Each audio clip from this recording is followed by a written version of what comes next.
Dans un écosystème humain comportant des chefs de meute, ceux-ci, qu'ils soient ceux que l'on s'imagine ou d'autres, sont de toute évidence hostiles à l'éveil des consciences des membres de la meute.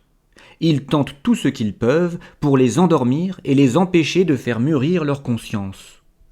L'école doit être libre, et si le chef de meute est le chef de l'école, alors personne ne doit s'étonner que cette école soit une usine à calculettes, c'est-à-dire un endroit où l'on demande aux enfants d'apprendre leurs leçons sans s'attacher à faire grandir leur moi pensant, leur moi qui veut comprendre et qui leur permet d'intérioriser la gigantesque interrogation « Pourquoi ?», à chaque réponse fournie. Celui qui apprend sans comprendre est doté d'un moi pensant éteint. Il est la victime idéale de la précipitation et de la manipulation. Si l'école lui enseigne qu'avoir le pouvoir, c'est choisir celui à qui on le délèguera,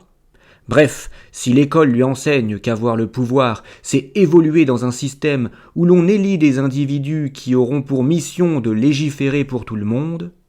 il apprendra ses leçons et quittera cette école en finissant par croire qu'il pense réellement ce qu'il a appris.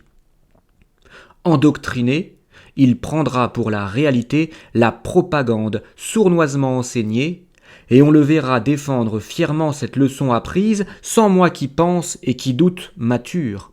sans esprit critique,